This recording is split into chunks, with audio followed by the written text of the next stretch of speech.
Yeah, hi there, Letha. This is Michael from BetterTOEFLScores.com. So you're one of my STEL students.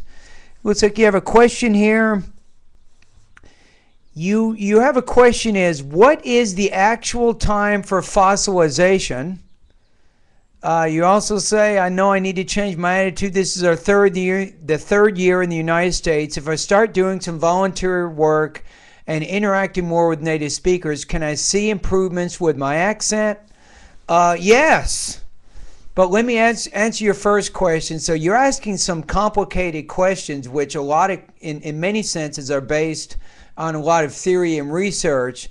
So fossilization typically, and maybe let me define for the YouTube audience what I'm talking about here, is fossilization refers to at some point with many adults who are learning a new language like English, and many of you are many of my subscribers at YouTube, and you might wonder the same question, but there can come a time when your brain will not accept or learn any new information when it comes to your English proficiency.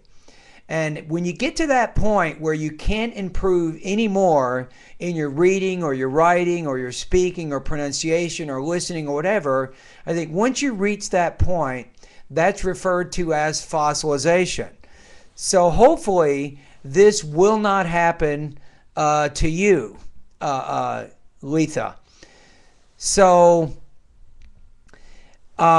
I mean, you said you're 35 years old, and a lot of research seems to indicate that as you get older, you know, from a teenager, even from say 10 or 12 years old up into your teenage years, into your adult years, it seems to become more and more difficult to learn a new language as you age.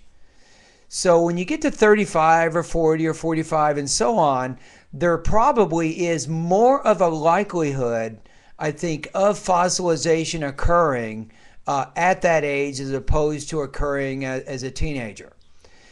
So I'm not saying it's happening though, but definitely, as you're saying in your email here, you have you said, I'll keep working hard.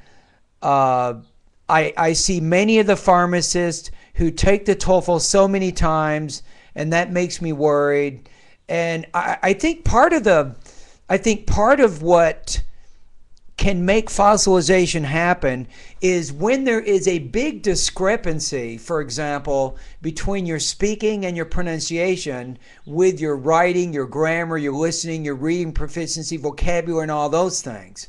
So students who are super, super advanced, but they're still not very advanced when it comes to speaking and also pronunciation, there is a likelihood of fossilization occurring because in their own mind, they know they have advanced English skills, and they think that they don't need to improve any more than where they are. They don't really realize that they have to make these improvements in the speaking and pronunciation also.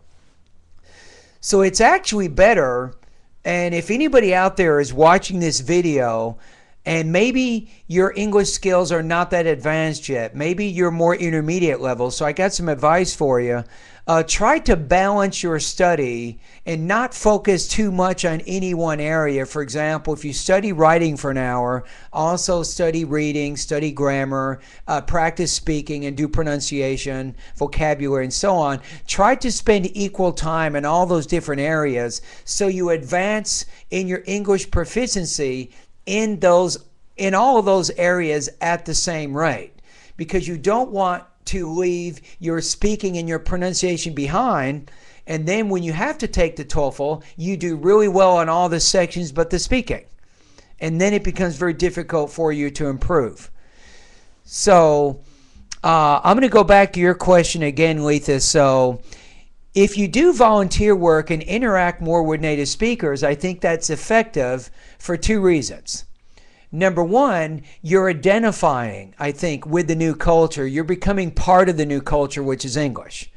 And that kind of gets in the mind, and it helps open the mind up to learning more in terms of your speaking, your pronunciation.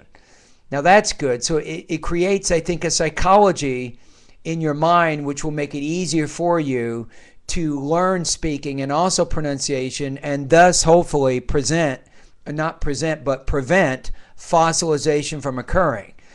Now, also, if you interact, I think, with native speakers by doing volunteer work, it gives you good, authentic exposure to the language, which is also positive.